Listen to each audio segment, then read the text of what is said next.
Assalamualaikum warahmatullahi wabarakatuh.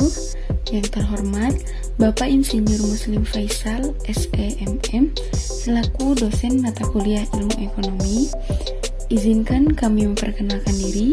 Perkenalkan, nama saya Imas Khairiah dari kelas G1 Akuntansi. Adapun anggota kelompok kami, yang pertama yaitu Asari Nurhaliza dengan NPM 102211196, kemudian Imas Khairiah dengan NPM 102211195, kemudian Imas Masito dengan NPM 102211190, kemudian Andini Himatul Aliyah dengan NPM 102211194, dan yang terakhir yaitu Mustika Sri Rahayu dengan NPM 102211199. Kali ini kami akan mempresentasikan materi tentang pengukuran pendapatan nasional. Video presentasi ini untuk memenuhi tugas evaluasi akhir semester mata kuliah Ilmu Ekonomi. Langsung saja ke materi yang pertama yang akan dipresentasikan oleh Imas Masito. Assalamualaikum warahmatullahi wabarakatuh. Perkenalkan, nama saya Imas Masito dari G1 Akuntansi. Saya di sini akan membahas konsep dasar pendapatan nasional. Pendapatan nasional adalah nilai barang dan jasa akhir berdasarkan harga pasar yang diproduksi oleh sebuah perekonomian dalam suatu periode dengan menggunakan faktor produksi yang berada dalam wilayah perekonomian tersebut. Pendapatan nasional didefinisikan sebagai jumlah barang dan jasa akhir yang dihasilkan oleh suatu negara pada periode tertentu, biasanya 1 tahun. Pendapatan nasional didefinisikan salah satu indikator yang dapat digunakan untuk mengatur laju pembangunan dan pengembangan tingkat kesejahteraan suatu negara dalam waktu ke waktu. Metode perhitungan pendapatan nasional. Ada 3 pendekatan pendapatan nasional. Yang pertama, pendekatan produksi, yang kedua, pendekatan pendapatan, dan yang ketiga, pendekatan pengeluaran. Pendekatan produksi adalah pendapatan nasional dihitung berdasarkan jumlah nilai barang dan jasa akhir yang dihasilkan dari masing-masing sektor ekonomi pada periode tertentu. Di Indonesia ada 9 sektor ekonomi yang dihitung, yaitu 1. Sektor pertanian, peternakan, kehutanan, perikanan, 2. Pertambangan dan penggalian, 3. Industri pengolahan, 4. Listrik, air, dan gas, 5. Bangunan, 6. Perdagangan, hotel, dan restoran, 7. Pengangkutan dan telekomunikasi, 8. Keuangan, persewaan, dan perusahaan, dan 9. Jasa lain-lain. 9 sektor ekonomi tersebut dikelompokkan menjadi 3 kelompok, yaitu sektor primer terdiri dari pertanian, peternakan, kehutanan, perikanan, pertambangan, dan penggalian. Terus sektor sekunder, industri pengolahan, listrik, air, dan gas, dan bangunan. Ada sektor tersier terdiri dari perdagangan, hotel dan restoran, pengangkutan dan telekomunikasi, keuangan, persewaan, dan jasa perusahaan, dan jasa lain-lain. Masalah penghitungan ganda. Dalam penghitungan GNP yang dihitung adalah seluruh nilai dari barang dan jasa akhir atau final product, sedangkan barang antara intermediate good tidak diikutsertakan. Di sini ada contohnya GNP akan memasukkan roti tetapi tidak memasukkan gandum. GNP akan memasukkan mobil tetapi tidak memasukkan baja. Dalam pendekatan arus penghasilan, masalah penghitungan ganda diselesaikan dengan metode nilai tambah. Nilai tambah atau value added merupakan nilai selisih antara nilai penjualan perusahaan dengan nilai pembelian bahan mentah serta jasa dari perusahaan lainnya. Pendekatan pendapatan. Pendekatan kedua yang digunakan untuk menghitung pendapatan nasional adalah pendekatan pendapatan atau in-sum approach. Berdasarkan pendekatan pendapatan, pendapatan nasional dihitung dengan menjumlahkan seluruh pendapatan yang diterima di masyarakat atau pemilik faktor produksi sebagai balas jasa yang mereka terima dalam proses produksi. Adapun balas jasa yang diterima dalam proses produksi, yang pertama ada upah gaji atau dilambangkan dengan W, sewa dilambangkan dengan R, bunga dilambangkan dengan I, dan yang terakhir keuntungan atau profit dilambangkan dengan huruf P. Jadi, secara matematis, menurut pendekatan pendapatan, pendapatan nasional dapat dirumuskan menjadi Y sama dengan W ditambah R ditambah I ditambah P. Dengan keterangan Y sama dengan pendapatan nasional R. Pendapatan dari upah gaji dan lainnya, W. Pendapatan bersih dari sewa, I. Pendapatan dari bunga, dan P. Pendapatan dari keuntungan perusahaan atau profit. Selanjutnya ada pendekatan pengeluaran atau expenditure approach. Hal terakhir yang dapat digunakan untuk menghitung pendapatan nasional adalah pendekatan pengeluaran.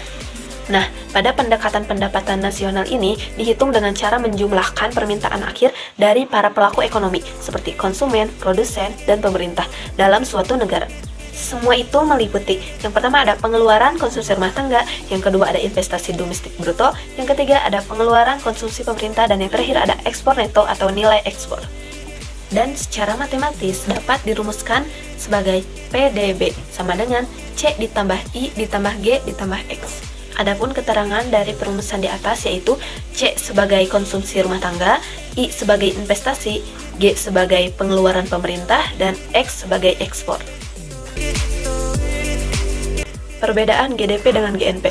GDP atau Gross Domestic Product merupakan salah satu indikator kemajuan perekonomian suatu negara. GDP didapatkan dari penjumlahan setiap nilai tambah yang diperoleh dari seluruh unit usaha di dalam suatu negara.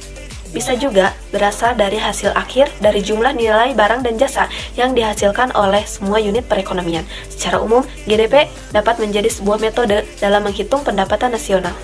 Jika dilihat dari konsep, GDP ini mengacu pada jumlah barang dan jasa yang dihasilkan oleh unit-unit produksi di suatu negara dalam satu tahun. Artinya, GDP ini mencakup total pendapatan yang diperoleh secara nasional, baik yang dihasilkan oleh warga negaranya sendiri maupun warga negara asing yang tinggal di dalam negeri atau di negara tersebut. Sedangkan GNP atau Gross National Product adalah nilai semua barang dan jasa yang dibuat oleh penduduk dari bisnis suatu negara terlepas dari lokasi produksi. GNP ini menghitung investasi yang dilakukan oleh penduduk dan bisnis di suatu negara, baik di dalam ataupun di luar negeri, dan menghitung nilai semua produk yang diproduksi oleh perusahaan domestik. GNP ini tidak menghitung pendapatan yang diperoleh di Indonesia oleh penduduk asing atau bisnis asing, dan mengecualikan produk yang diproduksi di Indonesia oleh perusahaan di luar negeri. Jika dilihat dari konsep, GNP ini mengacu pada jumlah nilai barang dan jasa yang dihasilkan oleh warga negaranya, baik yang tinggal di dalam maupun di luar negeri dalam satu tahun. Jadi, sederhananya GDP ini menghitung total pendapatan negara dari lingkup batas wilayah, sedangkan GNP menghitung total pendapatan negara dari lingkup warga negara. GDP ini tidak memperhitungkan pendapatan dari warga negara yang tinggal atau berdomisili di luar negeri, tetapi dari warga negara asing yang tinggal di dalam negeri. Sebaliknya, GNP memperhitungkan total pendapatan yang diperoleh hanya dari warga negaranya saja, tidak yang tinggal di dalamnya maupun di luar negeri, dan memperhitungkan pendapatan warga negara asing yang tinggal di dalam negeri.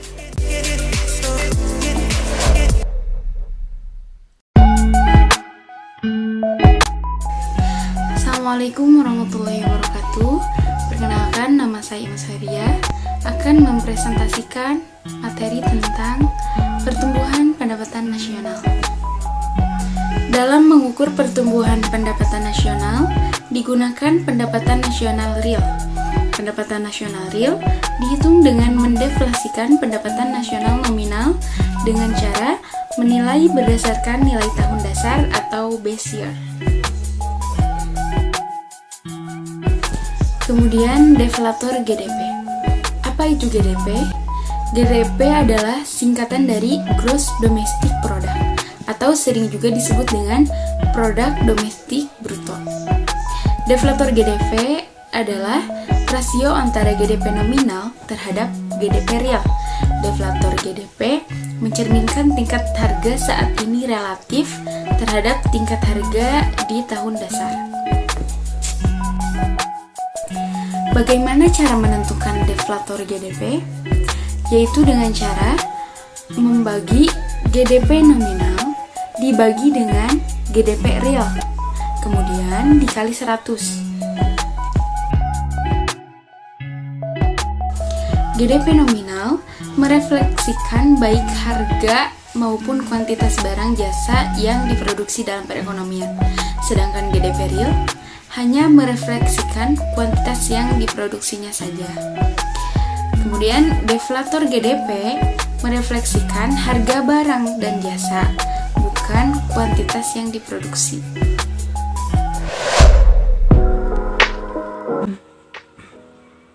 Indeks harga konsumen atau IHK adalah rata-rata perubahan harga dari paket barang dan jasa yang dikonsumsi oleh rumah tangga dalam kurun waktu tertentu. Paket yang disebutkan tadi adalah kumpulan barang dan jasa yang paling tinggi proporsinya dari pengeluaran rumah tangga. IHK sendiri itu merupakan salah satu indikator yang digunakan untuk mengukur tingkat inflasi. Yang biasanya menghitung IHK itu adalah Biro Statistik atau BPS. Perhitungan IHK sendiri itu biasanya dilakukan pertama kali adalah penetapan isi keranjang atau barang apa saja yang paling penting bagi konsumen dan menentukan bobotnya. Lalu setelah menentukan isi keranjang, kita harus mengetahui harganya seperti apa. Lalu setelah itu tahap yang ketiga adalah menghitung harga atau biaya isi keranjangnya. Tahap yang keempat yaitu memilih tahun dasar dan menghitung indeksnya. Dari contoh ini, kita bisa melihat bahwa kita bisa menghitung laju inflasinya karena yang pertama, kita sudah bisa menetapkan jenis barang rata-rata yang dibeli oleh konsumen. Di sini dijelaskan ada beras dan gula, di mana beras ini dihitung dengan indeks 40 kg dan gula 10 kg. Lalu langkah selanjutnya adalah kita mengetahui masing-masing harga dari barang tersebut. Setelah mengetahui harga tiap tahunnya, kita bisa menghitung biaya keranjang belanjaan dan menentukan tahun dasar dan menghitung IHK setiap tahunnya. Bisa dilihat dari contoh bahwa total biaya beras dan gula pada tahun 2001 adalah 185.000. Di tahun 2002 berjumlah 210.000 dan di tahun ketiga berjumlah 255.000. Untuk menghitung IHK-nya, kita bisa melihat dari rumus laju inflasi yang ada di PowerPoint bahwa total harga pada tahun dibagi dengan total harga tahun dasar lalu dikali 100. Bisa dilihat dari contoh bahwa total biaya beras dan gula pada tahun 2001 adalah 185.000. Di tahun 2002 berjumlah 210.000 dan di tahun ketiga berjumlah 255.000. Untuk menghitung IHK-nya, kita bisa melihat dari rumus laju inflasi yang ada di PowerPoint bahwa total harga